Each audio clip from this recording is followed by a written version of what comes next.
Meu nome é Alberto da Torre Faria, nasci no estado da Bahia, na cidade de Cachoeira. Na minha cidade só tinha o curso primário, aí quando cheguei à idade de 10 anos, tive que sair de Cachoeira, fui então para Salvador, onde cursei o ginásio, transferindo-me depois para o Rio de Janeiro.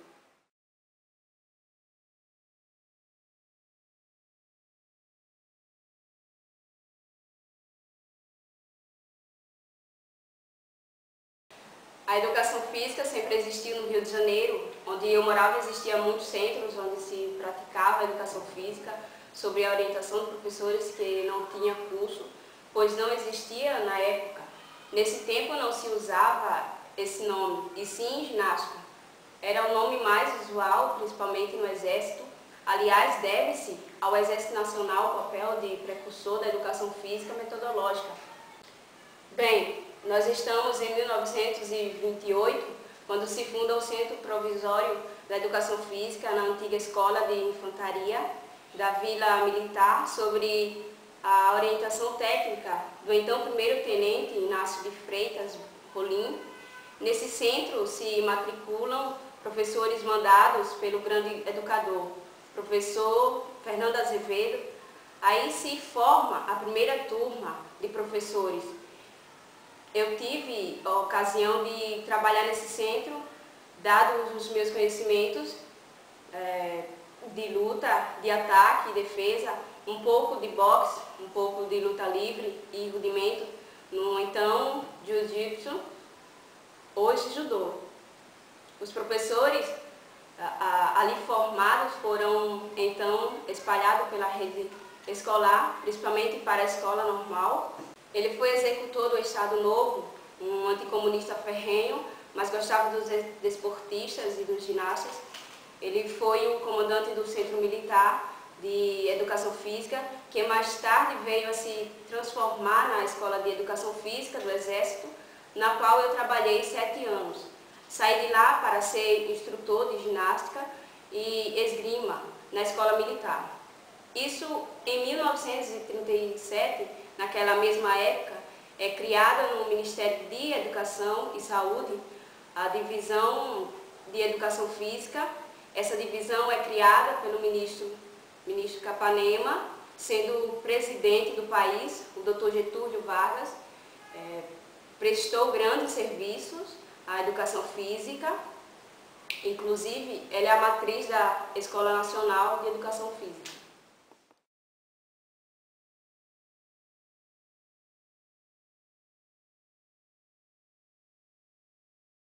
O Estado Novo era muito complexo, foi um regime que eu chamaria de proto-fascista, um regime autoritário, violentamente repressivo, que tinha também as suas contradições.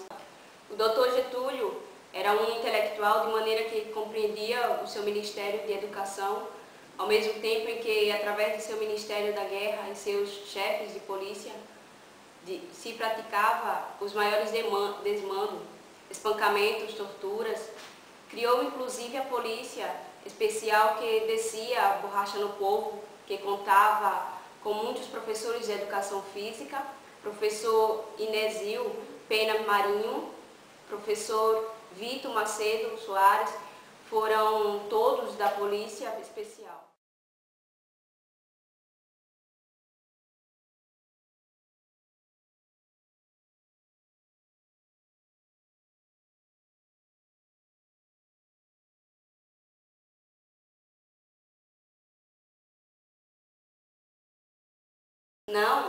Não havia essa concepção, porque o esporte no Brasil, até bem pouco tempo, era um grande fator de alienação política, que era muito grande naquele tempo. O esporte absorvia a totalidade de vida da pessoa. Dificilmente se encontrava um esportista de valor ligado à política.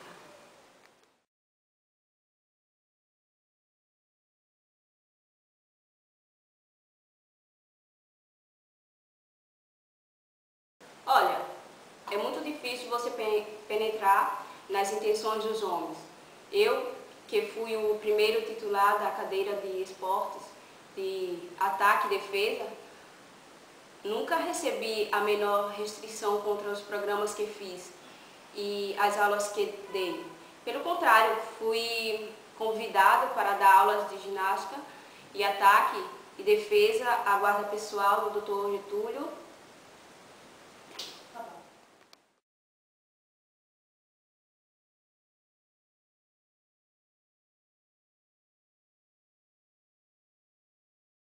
Pois é, depusemos o diretor da escola, isso deve-se ao professor Vinícius Ruas, que era na época presidente do diretório acadêmico.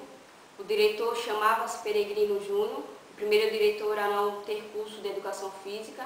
Não digo que tenha sido um mau diretor, mas era um homem estranho ao meio da educação física e que não tinha muito apreço por ela. Os estudantes não tinham atendimento adequado, então declaravam-se em greve.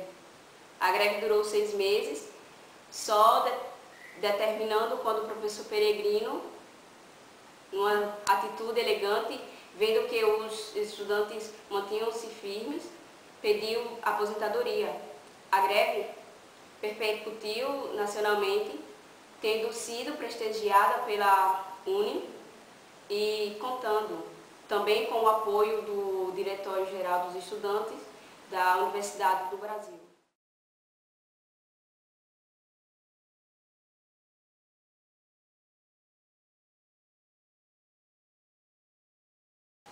A educação moral e cívica, se fosse bem dada como filosofia moral, teria importância. Se ela não fosse apologista dos homens do poder, e sim uma preparação ética, moral, um estudo honesto dos heróis brasileiros, homens como Tiradentes, Frei Caneca e outros, que sonharam com esse país livre, independente, seria perfeitamente cabível. Agora, o mal é que se criou uma comissão moral e civismo composta por quadradões que transformaram a cadeia numa apologia dos governantes do momento e numa forma de justificar o golpe militar de 64. Era elogio dos chefes do Estado.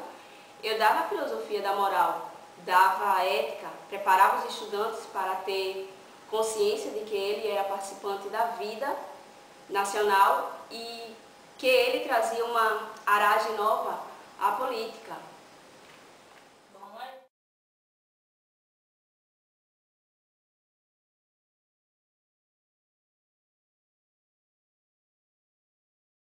Olha, eu não estou a par da prática dos professores modernos, por isso tenho mais fé nos estudantes. Eu só lastimo estar muito velho. Quiser estar mais moço e quiser estar na escola de educação física com o nível de consciência que tenho hoje. Meu sonho hoje de velho é, antes de morrer, criar um instituto, Marx e Engels. Eu estou lutando para concretizá-lo, para levar a mocidade brasileira a entender a obra desses gigantes de Marx, o maior pensador do século XIX, ainda não superado em nosso século.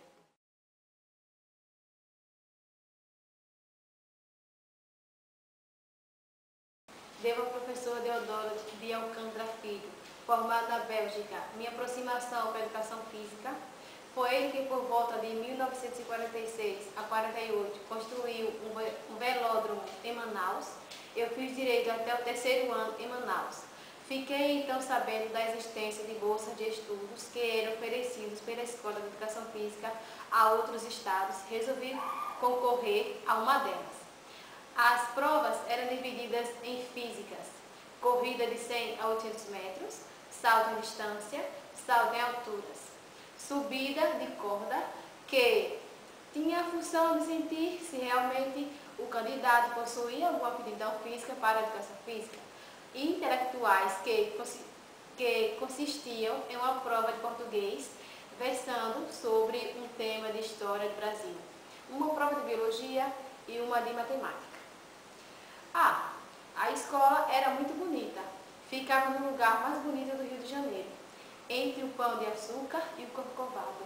A sala de ginástica ginástica de aparelhos era obsoleta. O material era antigo, maltratado. Os únicos ginásios que eram bons eram de lutas e o de dança. Na universidade, ninguém dava a mínima importância para a escola.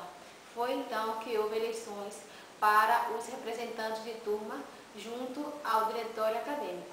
A luta opositora, na época, era tímida. Os estudantes tinham medo do peso da suspensão. Os alunos eram punidos severamente. 30 dias suspensos das aulas. Não podemos fazer as provas, enfim.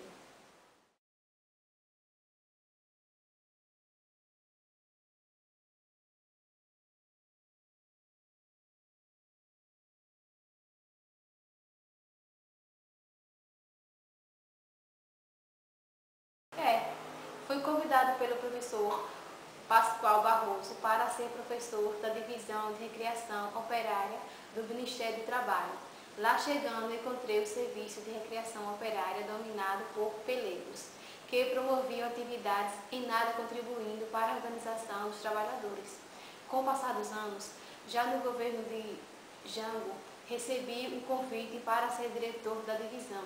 Na condição de diretor, buscamos instrumentalizar o operário para que ele pudesse realmente reivindicar o seu lazer, de como operar o seu fim de semana, do tempo que dispunha depois que saísse da fábrica, de como devia repousar, enfim, essas coisas todas.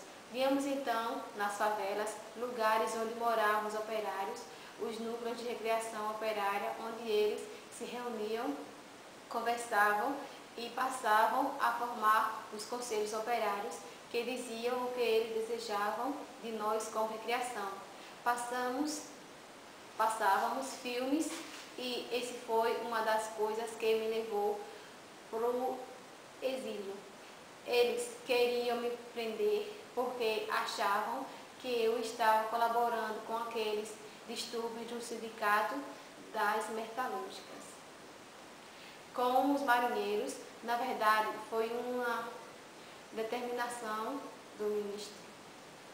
Conclusão: veio a Revolução de 64, eu vi a UNE pegando fogo, aquele negócio todo. E quando voltei para a minha casa, lá na UCA, eu a encontrei invadida e os caras estavam no sofá esperando que eu chegasse. Aí saí e me dirigi para a Embaixada da Bolívia e depois para o Chile. Lá nós éramos perseguidos tanto quanto aqui no Brasil. Aí nós fomos para a França. Depois de 4 anos do país, eu voltei e me reintegrei à universidade em 1970. Eu praticamente tinha acabado de retornar. Estava quieto, mudo, não podia falar, nem bolacha Maria.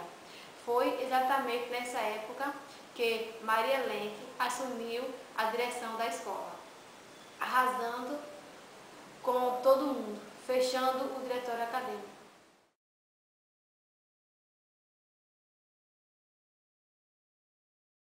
O meu pai, alemão, naturalizado brasileiro, acompanhava a formação dos jovens, dando aulas, gratuitamente, de ginástica no meu colégio. A certa altura, eu aprendi a tocar piano e então passei a acompanhá-lo em suas aulas. Elas correspondiam hoje à ginástica rítmica, composta de movimentos livres, sem aparelhos, caracterizando-se assim a iniciação da educação física em colégios particulares, na cidade de São Paulo. Meu pai me levou a praticar ginástica para ver se ela me ajudava a superar meu frágil estado físico, pois eu havia passado por alguns problemas de saúde e tal. Mas eu não tinha muita simpatia pela ginástica. Nos aparelhos eu era meio desengonçado, de maneira que eu não sentia atração pela ginástica. Então ele procurou outro meio e me levou para uma associação de natação, também alemã. Natação no Rio Tietê, porque na época não havia piscinas. No que diz respeito à educação física, foi a partir desse momento que começou a haver interesse em introduzi-la nas escolas. Isso porque se procurava a rigidez física do cidadão brasileiro. Por esses motivos, que começou a haver uma preocupação com a saúde, com a aptidão física, e essa, naturalmente, seria um reflexo para haver educação física nas escolas, o que levou há uma maior procura de professores, fazendo com que as pessoas que estavam conscientes do assunto começassem a procurar escolas para se formarem em educação física. A Escola de Educação Física do Exército estimulou alguns desses alunos de São Paulo a fundarem uma escola de educação física. Foi, portanto, em São Paulo que disparou-se o tiro de partida para a educação física civil, notadamente feminina. E eu acabei de fazer parte da primeira turma a ser formada pela escola. Essa escola, como já se sabe, depois de muita luta, conseguiu ingresso na USP. Bom, em 1964 começou a haver uma nova atenção do governo pela educação física. Eu fui nomeada diretora da escola. Pela primeira vez, um professor de educação física foi escolhido para dirigir a escola, como pelo fato de ser, também pela primeira vez, uma mulher eleita.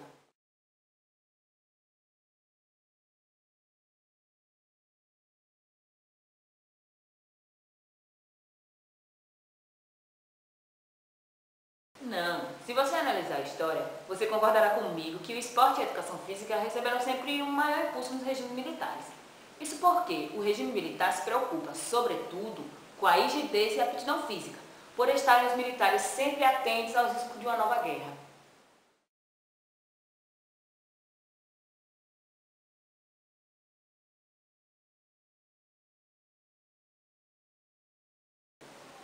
Bom, eu posso dizer isso de vivência própria, porque exatamente nesse período eu estava na direção da escola.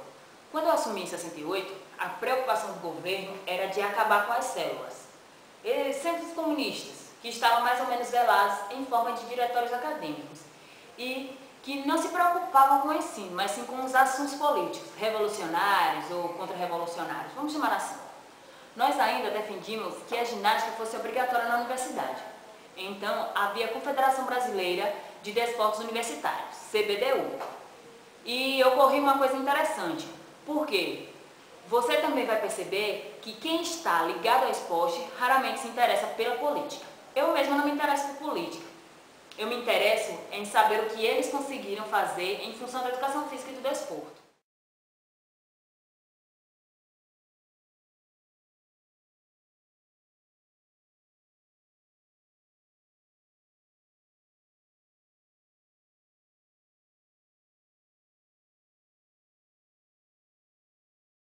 Eu não posso dizer que me envolvi naquilo.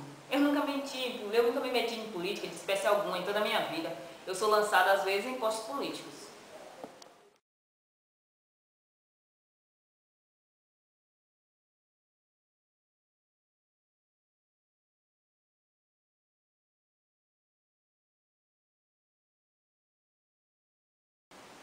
É verdade que naquela fase, no início da Revolução, procurava-se os líderes comunistas. Na educação física até que não foi muito pouco, sabe?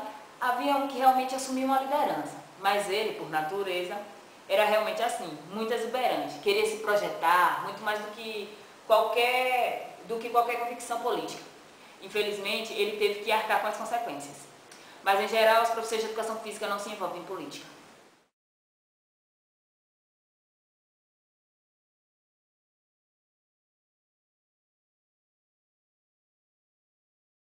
Ah, sem dúvida. Eu me sinto totalmente realizada profissionalmente porque sou muito grata ao destino e a Deus de ter me posto no momento certo, no lugar certo. Não basta apenas ter competência, é preciso que num dado momento a gente tenha realmente a oportunidade de fazer as coisas. Se eu voltasse no tempo, com o que sei hoje, talvez mudaria algumas coisas, tornaria algumas coisas um pouco diferentes, mas no final teria sido mais ou menos este.